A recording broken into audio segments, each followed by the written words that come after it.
নমস্কার। শুরু করছি আবার একটা কলকাতা থেকে বেশিক্ষণের দূরত্বে নয়, খুব কাছেই আর একটা সুন্দর ঘোরার জায়গা নিয়ে। জায়গাটা আমাদের সবার প্রিয়, মা মেয়ে বোলপুর শান্তিনিকেতন ভ্রমণ। মার খুব ইচ্ছে ছিল অনেক দিন ধরেই শান্তিনিকেতন আসবে, তাই মা আর আমি বেরিয়ে পড়লাম। প্রথমে হাওড়া থেকে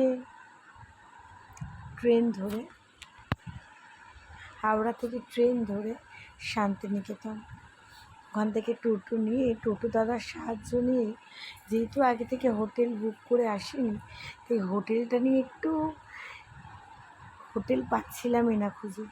লাস্টে টোটো দাদার সাহায্য নিয়ে আমরা হোটেল পেয়েছি, হোটেল সাথী। তবে আপনাদের বলবো, আপনারা আগে থেকে হোটেলটা বুক করে নেবেন। তারপর হাই বলো, হাই বলো, তুমি কোথায় ঘুরতে এসছো বলো? শান্তিনিকেতন।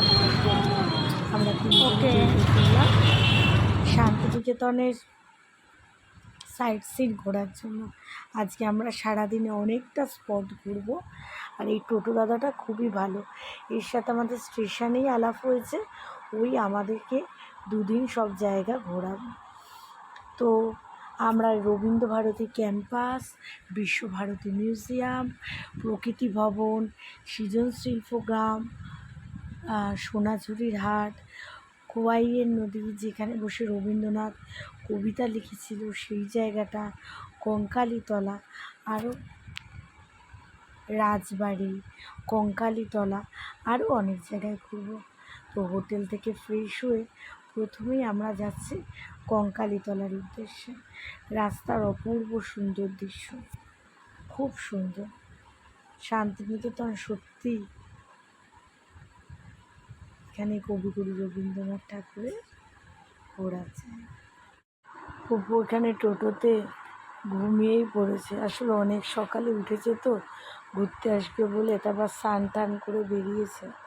দেখুন বিশ্বভারতীর ক্যাম্পাসগুলো, এখানে টোটো দাদা আমাদের সব কিছু বলছিল কোনটা কোথায় আছে। আমরা বিশ্বভারতী মিউজিয়ামেও যাব।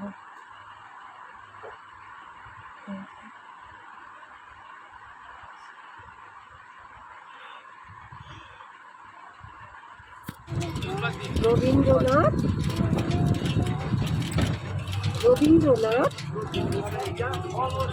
ঠাকুর।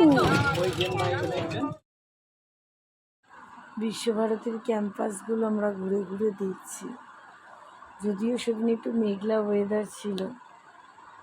এটা হচ্ছে সৃজন শিল্পগ্রাম, এটা খুব সুন্দর, খুব সুন্দর কারুকার্য, অসাধারণ। হাই বলো, যাও মা, যাও যাও এগো। মার হাত ধরে পপু যাচ্ছে গিয়ে, মাকে হাত ধরে কারুর হাতে আসবে না। পপু টাটা বলো। এখানে বাউল গান হচ্ছে তো, তাই একটু নাচছে, নাচো। সুন্দর কাজ, আর এত সুন্দর। আচ্ছা নাচো নাচো, যা যাও সবাই নাচে, তুমি নাচো। খুব সুন্দর শিল্পীর কাজ, কিছু বলার নেই। সৃজন শিল্পগ্রাম, প্রকৃতি ভবন, এগুলো থেকে সে ঘুরে যাবে। এটা নাচ হচ্ছে,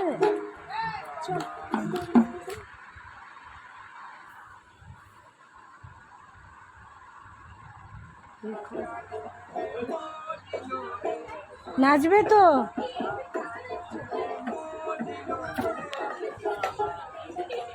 জায়গায় আসতে মনে হয় যেন এখানেই থেকে যায়। আর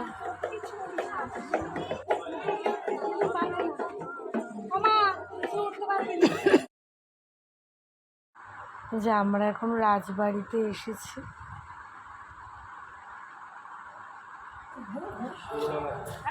রাজবাড়িটা ঘুরে আমরা আজকে চলে যাব রবীন্দ্রভারতী ক্যাম্পাসে। ভীষণ ভালো ঘোরাচ্ছে আমাদের ক্যাম্পাসটা, বিশ্বভারতী মিউজিয়ামটা ঘুরে আমরা যাব লাস্টে সোনাঝুরির হাট। এই যে ওর পাশে একটা মন্দির আছে, যদি রাজবাড়িতে আসেন পাশের মন্দিরটাও দেখে নেবেন। এই যে সেই খোয়াই নদী।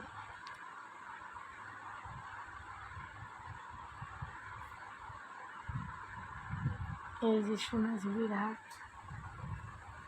তাই সত্যি জিনিসপত্র খুবই সস্তা, 100-150 টাকা থেকে কুর্তি স্টার্ট, খুবই সস্তা। আমরা ঘুরে আর ফোনে চার্জ শেষ হয়ে গেছিলো বলে ভিডিও করতে পারিনি। রুমে ফিরে দেখুন ব্যালকনিতে এলাম, হোটেলটা কি সুন্দর সাজানো। বাট আমরা যেদিন এসেছিলাম না, সেদিন এখানে একটু ঝড় বৃষ্টি হয়েছিল। দেখুন কি সুন্দর লাগছে, এরকম ব্যালকনিতে সোফা পাতা আলো দিয়ে সাজানো। দেখুন কি খুব সুন্দর লাগছে, তার মধ্যে ওই বিদ্যুৎ চমকাচ্ছে, তো ভালো লাগছে। এটা আমাদের হোটেল দোতলায় ছিল। এই যে এটা আমাদের রুম। এই যে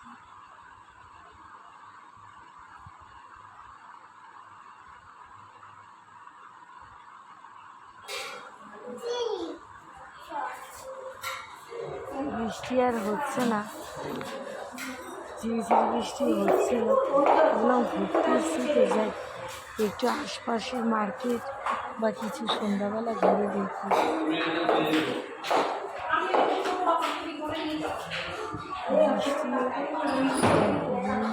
ঘুরতে এসে দেখলেন বিদ্যুৎটা চমকালো।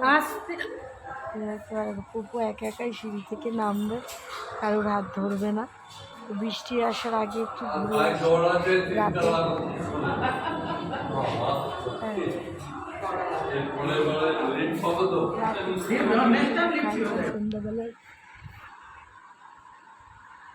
সন্ধ্যাবেলা টিফিনটা খেয়ে আসি, বাইরেটা ঘুরি।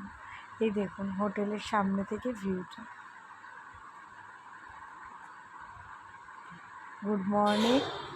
পরের দিন সকালবেলা, যেহেতু কালকে সময়ের অভাবে আমরা ওই প্রকৃতি ভবনটা কালকে দেখতে পারিনি, ওর জন্য দাদা আজকে বলল যে আজকে তো আবার তাড়াতাড়ি আয়, প্রকৃতি ভবনটা আমাদেরকে ঘুরিয়ে দেবে।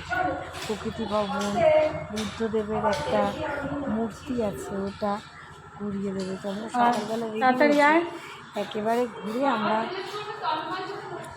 স্টেশনে দাদা ছেড়ে দেবে, বাড়ি চলে আসবো। হোটেল থেকে চেকিং করে নেব, তারপর একেবারেই বেরিয়ে পড়বো। তারপর ঘুরে টুরে দাদা স্টেশনে ছেড়ে দেবে, আমরা বাড়ি চলে আসবো। এই যে প্রথমে নিয়ে যাচ্ছে সেই কোপাই নদীর ওখানে, যেখানে বসে রবীন্দ্রনাথ কবিতা লিখত সেখানে।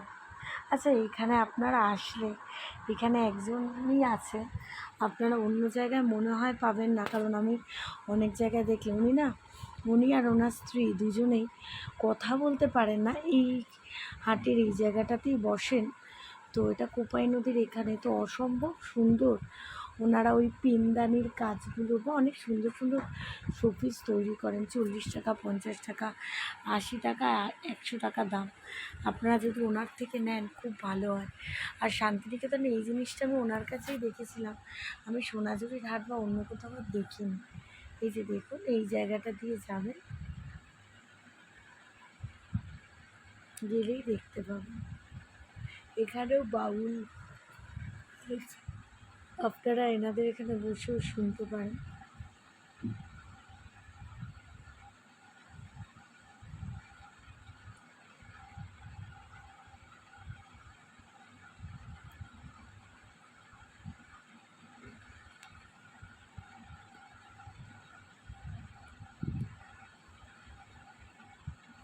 এই যে আমরা দেখুন সোনাঝুরি হাটের উপর দিয়ে যাচ্ছে, এই যে বুদ্ধদেবের এটা মূর্তিটা,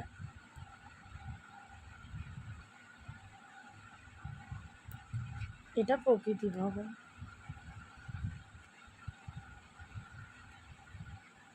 প্রকৃতি ভবনের এই ভদ্রলোক আমাদেরকে সুন্দর করে বোঝাচ্ছিল এই যে শিল্পী কাজগুলো করেছে পাথর দিয়ে, তার কি এই যে উনি বলছেন এটা বসন্তের কোকিল কিভাবে আহ্বান করছে যে বসন্ত এসেছে সেটা উনি বোঝাচ্ছিলেন। ইভেন উনি এই শান্তিনিকেতনের যে সাঁওতাল মেয়েরা আছেন তাদের নিয়ে উনি কাজ করছে, তাদেরকে উনি নিয়ে গান বাজনা সব করেন। ইভেন তাদের অনেক কিছু বই ঠই উনি বিক্রি করেন, তাদেরকে আর কি উনি পড়াশুনো শেখাচ্ছেন, তাদের পাশে দাঁড়াচ্ছেন। ভীষণ ভালো আমাদেরকে সব বোঝাচ্ছিলেন উনি। আর অসম্ভব শিল্পী এখানে কাজ ফুটে রেখেছে, একটা পাথরকে কি সুন্দর করেছে কাজ তৈরি করেছে, তা আপনারা প্রকৃতি ভবনে না এসে দেখতে পাবেন না। দেখুন একবার কাজগুলো, প্রত্যেকটা লেখা আছে দেখুন। এরপর আমরা এলাম সোনাঝুরির হাটে, তারপর আমরা বাড়ি কেনাকাটা করব। স্টেশনে